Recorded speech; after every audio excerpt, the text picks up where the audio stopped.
आलस कभू न कीजिए, आलस अरिसम जानी। आलस से विद्या घटे, बल बुद्धि की हो हानि। गौतम बुद्ध अपने ध्यान में बैठे थे कि वहाँ पर एक आदमी आया। ये आदमी अपने आलसीपन से बहुत ज़्यादा परेशान था। आलसी आदमी गौतम बुद्ध से बोलता है, महात्मा जी मेरी मदद कीजिए, मैं अपने आलस्य से बहुत ज़्यादा परेशान हूँ। आप ही कोई उपाय बताइए जिससे मैं आलसीपन से छुटकारा पा सकूं। गौतम बुद्ध ने उस आदमी से कहा, पहले मुझे यह बताओ कि तुम्हें क्यों लगता है कि तुम आलसी हो। आलसी आदमी बोला, सिर्फ मुझे नहीं, मेरे परिवार वालों को और मेरे आसपास के सभी लोगों को ऐसा लगता है कि मैं आलसी हूँ। गौतम बुद्ध ने फिर उससे पूछा, क्या तुम जानते हो आलस्य क्या होता है? आलसी व्यक्ति बोला, नहीं, मैं नहीं जानता, किंतु मैं इतना ज़रूर जानता हूँ कि आलस्य बहुत बुरी चीज़ है। इसकी वजह से मुझे बहुत नुकसान हुआ है जीवन में।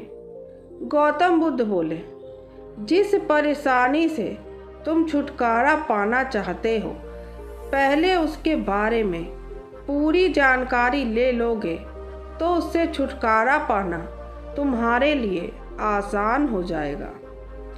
आलसी व्यक्ति बोला, भगवान इतनी बुद्धि तो मुझ में नहीं है, आप ही मुझे इस समस्या के बारे में जानकारी दीजिए। गौतम बुद्ध बोले, आलस्य एक मानसिक अवस्था है, एक विचार है जिसे जाने अनजाने में हम खुद ही जन्म देते हैं। आलस्य दो मूलभूत कारणों की वजह से ही जन्म लेता है। एक है शारीरिक कारण और दूसरा है मानसिक कारण। शारीरिक कारणों में पहला कारण है गलत तरह का भोजन। हम सभी जानते हैं कि हमारे शरीर को भोजन से ऊर्जा मिलती है और यह ऊर्जा सजीव चीज़ों से मिले तो अच्छी, यानी कि प्राकृतिक रूप से जो हमें भोजन की वस्तुएं प्राप्त होती हैं, उनसे अगर यह ऊर्जा मिले तो हमारे शरीर इसे अच्छी ऊर्जा प्राप्त होती है। इसलिए अच्छा और प्राकृतिक भोजन ही करना लाभदायक होता है। और इससे उलट यानी विपरीत, यदि हम निर्जीव वस्तुओं यानी कि जिसमें जान न हो उसको खाकर ऊर्जा प्राप्त करते हैं तो ये हमें आलस्य की ओर लेकर जाती है। दूसरा कारण, हमारी शारीरिक गतिविधियाँ भी हमें आलस्य के चंगुल में फंसा सकती हैं। गौतम बुद्ध ने आलसी व्यक्ति को अपने शिष्यों की तरफ इशारा करते हुए कहा कि देखो, इनके चलने फिरने बैठने के तरीकों में तुम्हें कुछ अलग नज़र आ रहा है। तब आलसी व्यक्ति कुछ समझ नहीं पाया। तब गौतम बुद्ध ने उससे कहा, मेरे शिष्य को देखो, वह जब भी बैठते हैं तो वे रीढ़ की हड्डी को एकदम सीधा रखते हुए बैठते हैं। चलते हैं तो उनके दोनों पैरों के बीच अच्छे से संतुलन बना रहता है और जब वह सोते हैं तो उनका शरीर एकदम शिथिल रहता है।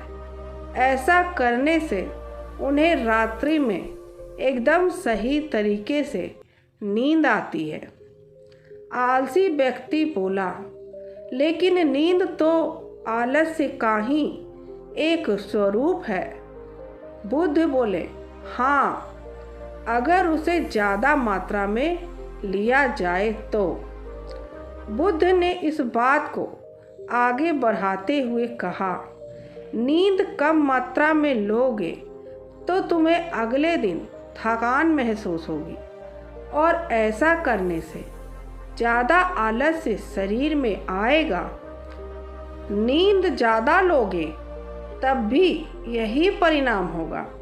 इसलिए नींद को ना ज़्यादा ना कम, एकदम सही मात्रा में लेना अति आवश्यक है।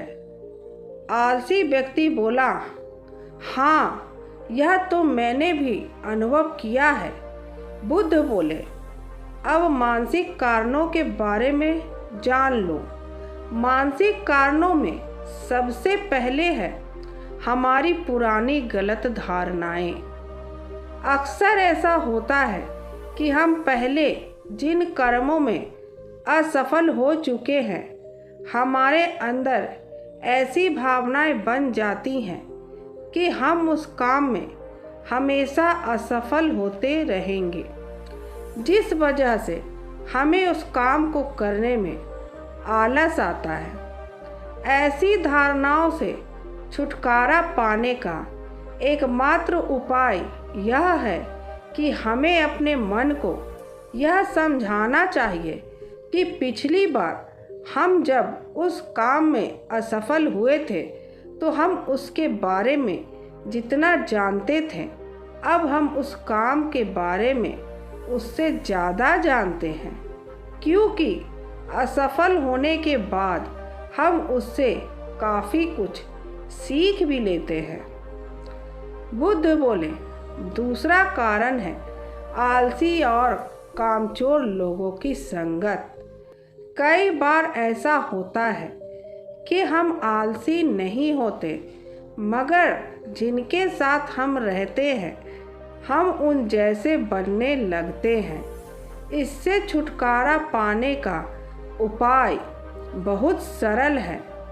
कामचोर और आलसी व्यक्तियों से दूर रहो। ऐसे व्यक्तियों की संगत में रहो जो अपने काम को बड़ी लगन से करते हैं और तुम्हें कुछ सिखा पाएंगे।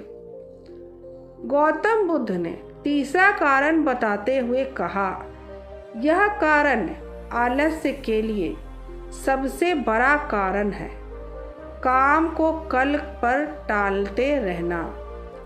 यह कारण इतना शक्तिशाली है कि किसी भी व्यक्ति को बर्बाद कर सकता है। इससे बचने का सबसे आसान उपाय यह है कि जो काम जितनी जल्दी संभव हो उतनी जल्दी कर लिया जाए।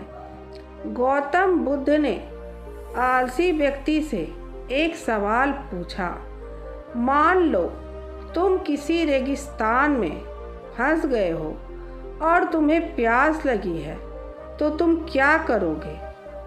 आलसी व्यक्ति बोला, मैं जल्दी ही रेगिस्तान के पास कोई गांव की तलाश करूंगा या ऐसी जगह की तलाश करूंगा जहां पर मुझे पानी मिल सके। गौतम बुद्ध बोले, अगर तुम्हें काफ़ी देर ढूंढने पर भी पानी न मिले तब तुम क्या करोगे?